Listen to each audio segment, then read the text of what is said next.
Hello everyone, welcome to our YouTube channel that is JHS education hub. आज हम video लगा रहे हैं important viva questions of chemistry practical चल रहे हैं अभी।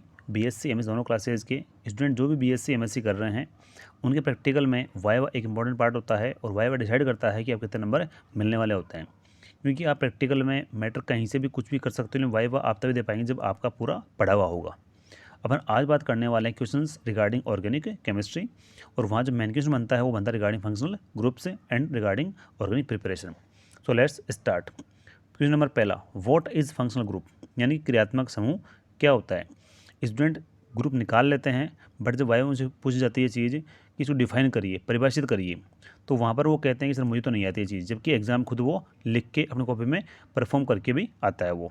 इसका आंसर होता है the part of organic compound which undergoes chemical reaction, यानी कि ऑर्गेनिक कंपाउंड का वह भाग या वह पार्ट जिसके द्वारा ऑर्गेनिक रिएक्शंस कंप्लीट होती हैं, उसको हम फंक्शनल ग्रुप या क्रियात्मक समूह बोल सकते हैं। इसके अलावा एक बात और बोल सकते हैं, the part of organic compound except then hydrocarbon, मतलब ये होता है कि किसी भी कंपाउंड के अंदर दो भाग हो सकते हैं। फॉर एग्जाम्पल CH4 एक कंपाउंड है, इसका नाम है मीथेन। इसमें केवल दो चीज़ पाई जाती है, कार्बन एंड हाइड्रोजन। इसको बोलता हूँ मैं प्योर हाइड्रोकार्बन। लेकिन अगर इसमें से एक हाइड्रोजन मैं बाहर निकाल के यहाँ OH ग्रुप लगा दूँ तो कंपाउंड बनता है इसके अंदर CH3 एंड OH। अब इस कंपाउंड के अंदर CH3 के अंदर अगेन कौन आ गया, कार्बन एंड हाइड्रोजन। इसके अलावा वाला भाग इसमें कौन है, OH ग्रुप। अब हम कह सकते हैं CH3OH में OH यानी कि एल्कोहलिक ग्रुप फंक्शनल ग्रुप की तरह पाया जाता है। कंपाउंड नेक्स्ट एसिटिक एसिड, जिसके अंदर दो पार्ट हैं, पहला पार्ट आपका CH3, दूसरा पार्ट आपका COOH। अगेन CH3 में कौन सा पार्ट हो गया आपका, हाइड्रोकार्बन। इसके अलावा वाला भाग कौन सा हो गया आपका, COOH, that is carboxylic group. तो इसमें हो गया आपका functional group carboxylic group. Next है एरोमेटिक कंपाउंड, इसके अंदर रिंग है और रिंग पे क्या है NH2। इसके दो पार्ट हैं यहाँ पर। पहला पार्ट इसमें अपन देख पा रहे हैं, पहला इसमें भाग होता है पूरा एरोमेटिक रिंग, दूसरा में भाग होता है आपका NH2। रिंग वाला जो भाग है उसमें पाया जाता है ओनली हाइड्रोन एंड कार्बन, तो इसका नाम पड़ा हाइड्रोकार्बन। इसके अलावा वाला भाग इसमें कौन सा हो गया आपका NH2, उसको बोलूँगा मैं फंक्शनल ग्रुप। इसमें पाया जाता है amino functional group. Next compound के अंदर अगेन वही रिंग एरोमेटिक, और यहाँ पर ग्रुप आपका NO2। रिंग वाला भाग कौन हो गया आपका हाइड्रोकार्बन, ये वाला भाग क्या हो गया आपका फंक्शनल ग्रुप या क्रियात्मक समूह। नेक्स्ट पार्ट आपका है बेंजीन रिंग, यहाँ पर आपका है CHO। रिंग में क्या पाया जाएगा, only carbon hydrogen hydrocarbon. CHO क्या हो जाएगा इसका फंक्शनल ग्रुप। कंपाउंड नेक्स्ट है, इसमें है आपका रिंग एरोमेटिक ईयरी, और ये ग्रुप आपका कार्बोक्सिलिक। रिंग तो क्या हो गया आपका हाइड्रोकार्बन, और ग्रुप कार्बोक्सिलिक क्या हो गया आपका क्रियात्मक समूह या फंक्शनल ग्रुप। इस प्रकार से अपन कह सकते हैं कि किसी भी एरोमेटिक कंपाउंड में चाहे एलिफेटिक कंपाउंड में जो पार्ट हाइड्रोकार्बन के अलावा होता है उसको अपन क्रियात्मक समूह या फंक्शनल ग्रुप बोल सकते हैं।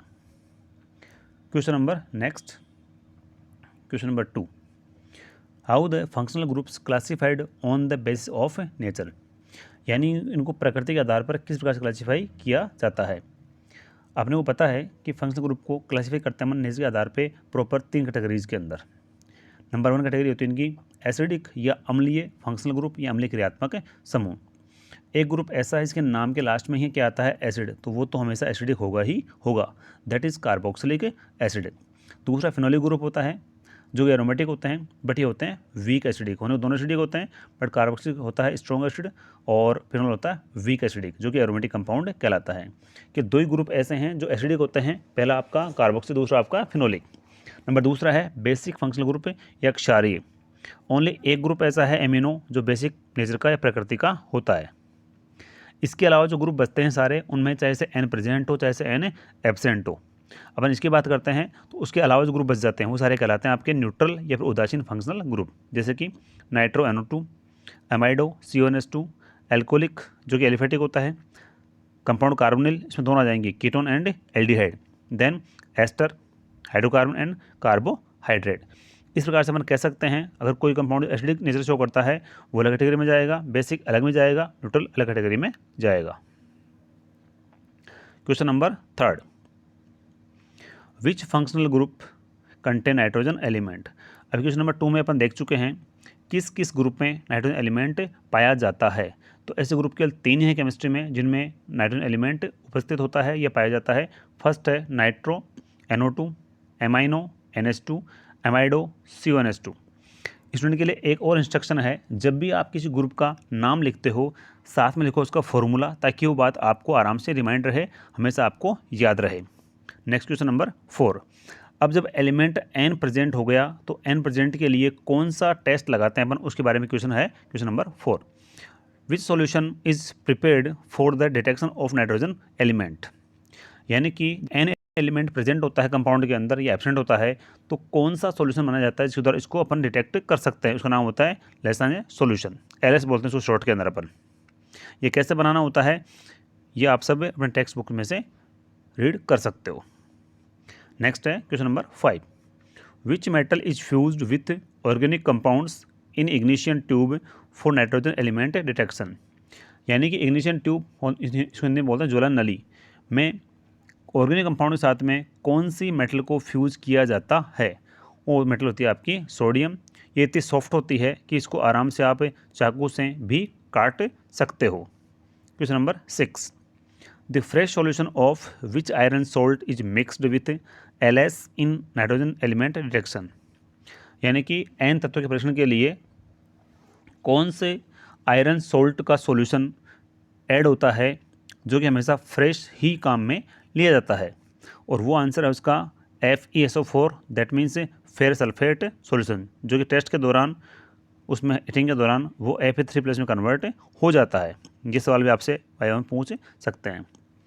Question number 7, blue green colour ये solution is obtained in the end of nitrogen element detection test due to formation of.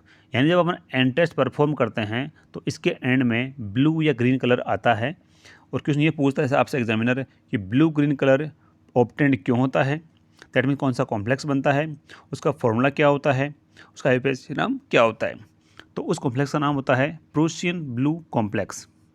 जब नाम से पता लग रहा है प्रूशियन ब्लू कॉम्प्लेक्स, और लास्ट में रंग कौन सा आता है ब्लू या ग्रीन, कोई सा भी आ सकता है, depend upon the nature of compound. जो फॉर्मूला होता है Fe4 देन FeCN6 का होल 6 और होल थ्राइस। इसमें 2 आयरन होते हैं। आपसे एग्जाम में पूछा जा सकता है कि कौन से आयरन की स्टेट इसमें कौन सी होती है। इसका IUPAC नाम होता है आयरन 3 हेक्सासाइनोफेरेट सेकंड। जब नाम से पता लग रहा है अपने को कि पहला आयरन किस में होगा +3 के अंदर, नंबर 2 आयरन कौन सा होगा +2 के अंदर, तो इसके नाम हो जाएगा इसका एक नाम और होता है फेरिक फेरोसाइनाइड। फेरिक का मतलब होता है higher valency, that means +3। Ferro means होता है lower valency, ferrous that means +2। नाम से साफ साफ इसमें स्पष्ट हो रहा है कि जो पहला आयरन है वो 3+ में होगा और दूसरा आयरन है वो 2+ में होगा। ऐसे आपसे एग्जाम में सवाल पूछे जा सकते हैं। Next question number 8, which functional group gives litmus test. देते टेस्ट सारे ही हैं, बट यहाँ सवाल है अपना ब्लू टू रेड, यानी कि नीले से लाल को कौन कौन से ग्रुप ये टेस्ट परफॉर्म करते हैं या देते हैं।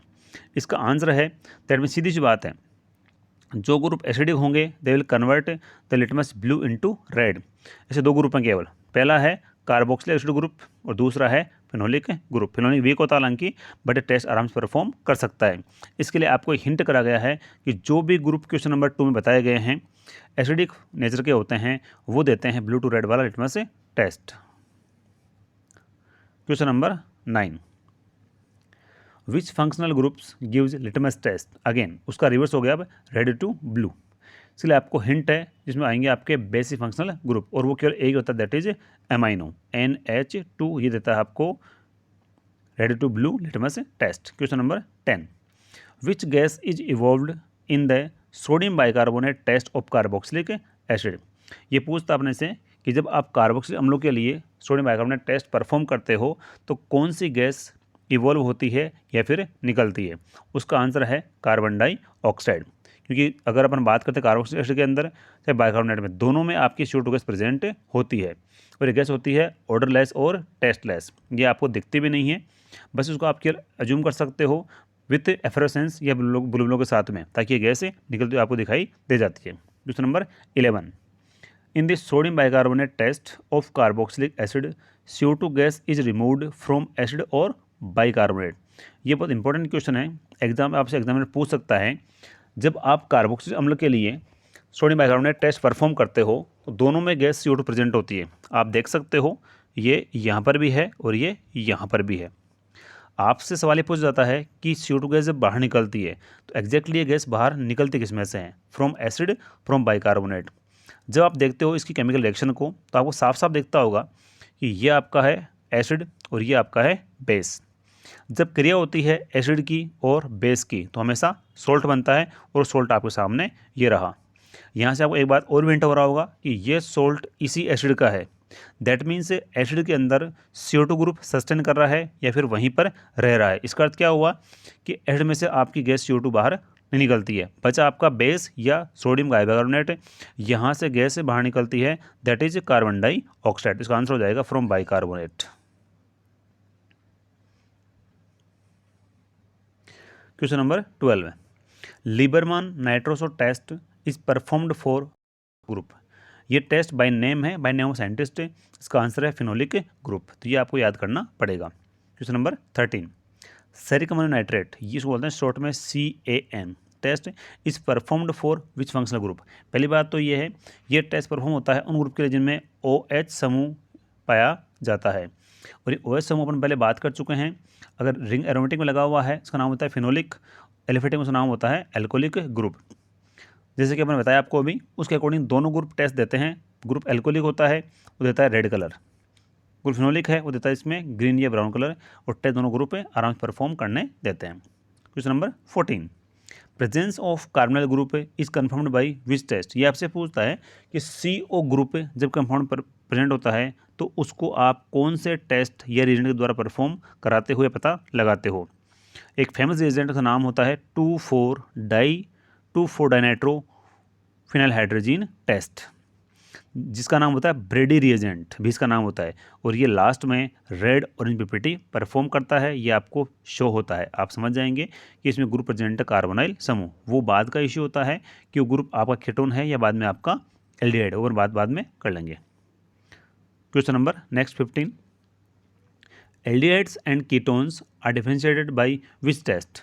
अगर मान लो ग्रुप में आपने निकाल लिया कि ग्रुप प्रेजेंट आपका कार्बोनाइल, इसके दो पार्ट हो सकते हैं, दे में भी एल्डिहाइड और मे बी कीटोन। ये पता कैसे लगाओगे आप, इसके लिए कुछ रिएजेंट हैं उनके द्वारा आप आराम से पता लगा लोगे आप लोग कि ये ग्रुप आपका कौन सा है। सपोज करो आपने यूज किया है फेलिंग सॉल्यूशन टेस्ट, तो वहाँ लास्ट में आता है रेड PPT। नेक्स्ट है टॉलरेंस रिएजेंट टेस्ट, यहाँ लास्ट में आता है सिल्वर मिरर। नेक्स्ट है सिफ रिएजेंट, यहाँ लास्ट में आता है इसके अंदर पिंक कलर। नेक्स्ट है बेनेडिक्ट सॉल्यूशन टेस्ट, इसमें लास्ट में आता है येलो PPT। एक आप हिंट करा गया है, एल्डिहाइड अगर ग्रुप होगा वो देता है साथ में पॉजिटिव टेस्ट, जबकि कीटोन अगर होगा उनके साथ देता है negative test with all the reagent. आपको ये पता लग जाएगा जब आपने एल्डिहाइड लिया है तो इस चारों टेस्ट पॉजिटिव आएंगे, कीटोन लिया तो चारों टेस्ट नेगेटिव आएंगे। क्वेश्चन नंबर 16, एक सूचक इंडिकेटर होता है फिनोफ्थेलिन, जो टेस्ट होता है वो कौन से ग्रुप के लिए परफॉर्म किया जाता है। उसका फिक्स आंसर है एस्टर समूह के लिए।